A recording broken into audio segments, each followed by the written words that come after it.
Hello and welcome to the Lacrosse Show's NLL Top 9 for 2014. Mark Powers and I are running down our top 9 teams. We are up to number 5 today. Number 5. Who we got at number 5? The Calgary Roughnecks. I actually had Calgary at number 4 on my personal list, so we're really pretty tight here. We're pretty tight. Last year they were 9-7. Did really well within the division, picked up, I think, 8 wins, including playoff wins over divisional opponents, which is a lot. 222 goals for, which is brilliant. 211 goals against, which is not so brilliant.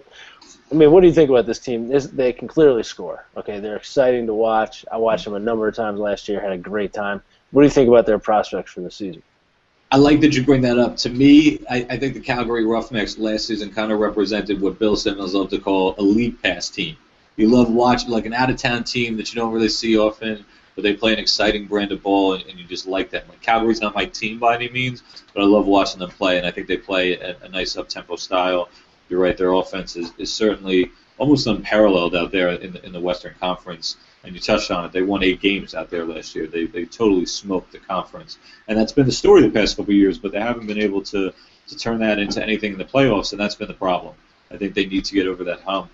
One thing that we've talked about with some of the teams that have been behind this is that they've either had too much of a leaning one way or another. They've either been a little too old, or they've had a certain deficiency. To me, now that we're getting into the upper class of teams, you're starting to see teams that are more balanced, and I think that's Calgary's main key, is that they do have some balance between their scores, and they have a great goalie in Poulin, but they need to get that defense figured out, because I think everything else except for their defense is very good.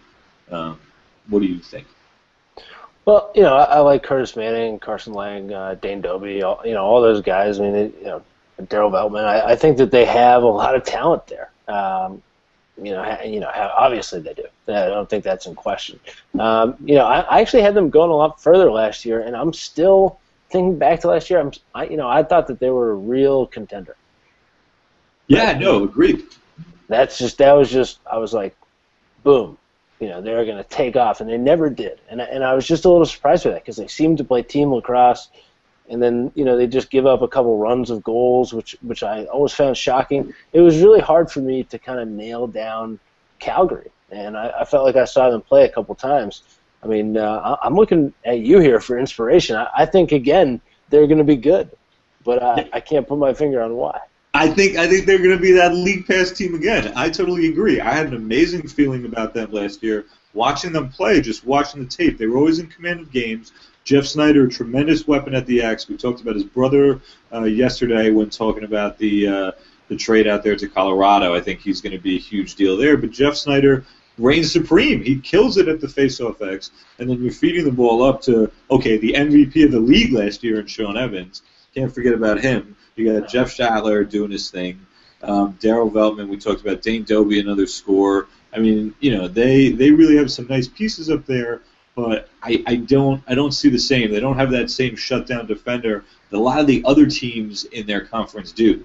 Like, you look at Edmonton, they got some great defense. They got guys that can lock you down. Same thing with Vancouver. They got Kyle Sorensen, an amazing defender. So that's a place where I think that Calgary really needs to get themselves a stopper.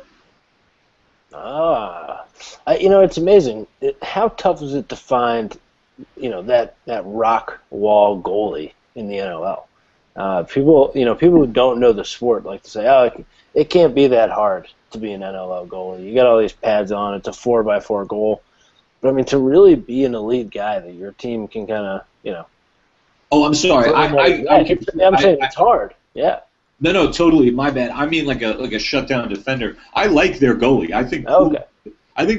Poulin is a pretty good goalie. By no means is he an all-star. I thought he played really well at the beginning of last year, and they tapered off a little bit. I don't think that he's the Achilles heel of this team. I think it's their we'll call it their close defenders. Their true defenders.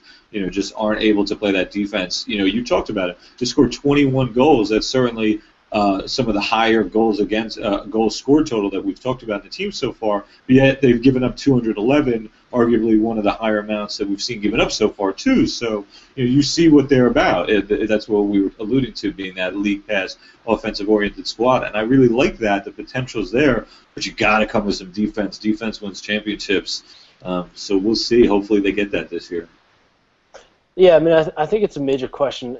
It's also kind of an issue of philosophy. I like to see teams take different approaches. So I kind of hope that Calgary will at least stick with a high-risk, high-reward, run and gun, push the ball style of play. They don't always do it. They're obviously capable of settling it down.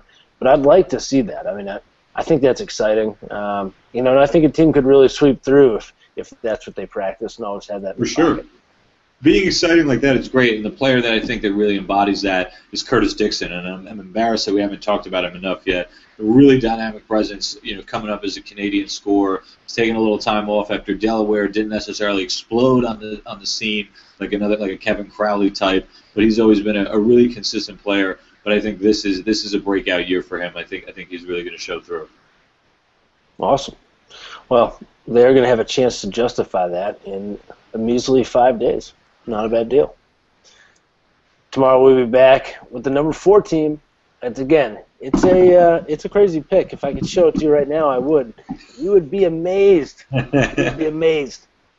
So make sure you tune in. We'll be back tomorrow with our number 4 team for 2014. Should be wonderful.